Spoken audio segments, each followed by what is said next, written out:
Trump's unconventional tariffs, a legal showdown. As the clock ticks down to August 1st, a pivotal moment in global trade dynamics, President Donald Trump's Liberation Day strategy is set to unleash a new round of tariffs. Trump has been unyielding, declaring on Truth Social, the August 1st deadline is the August 1st deadline. It stands strong and will not be extended. A big day for America.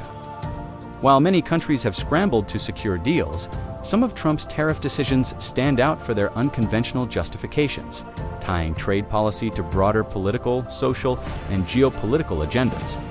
First, consider the Brazil tariff, a stunning example of linking trade to political issues.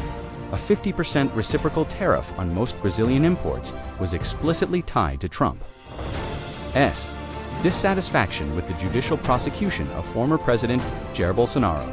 This move represents a significant departure from standard trade disputes, bringing the domestic legal affairs of a sovereign nation directly into the realm of U.S. trade policy.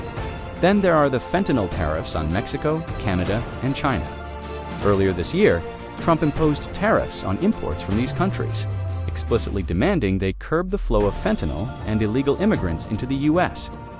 This use of trade tariffs to address social issues like the opioid crisis and immigration control is highly unconventional. The fentanyl tariffs were later increased for China and threatened to be raised for Mexico and Canada. By August 1st, demonstrating a broad interpretation of trade leverage.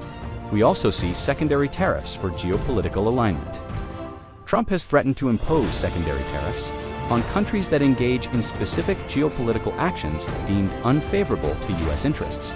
For instance, he announced a 10% tariff on all products from countries aligning themselves with the anti-American policies of BRICS nations.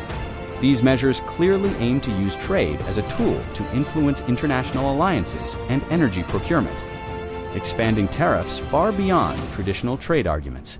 These examples illustrate President Trump's aggressive and multifaceted approach to trade, using tariffs not just as economic tools, but as instruments to advance a wider range of political, social, and geopolitical objectives under his America First agenda. As the August 1st deadline arrives, these tariffs will be enforced, potentially costing U.S. households an average of $2,400 extra in 2025 due to higher import prices. The legality of these reciprocal tariffs is currently under review by a federal appeals court, which considered arguments on July 31st.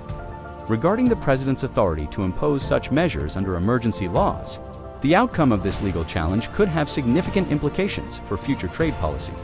Money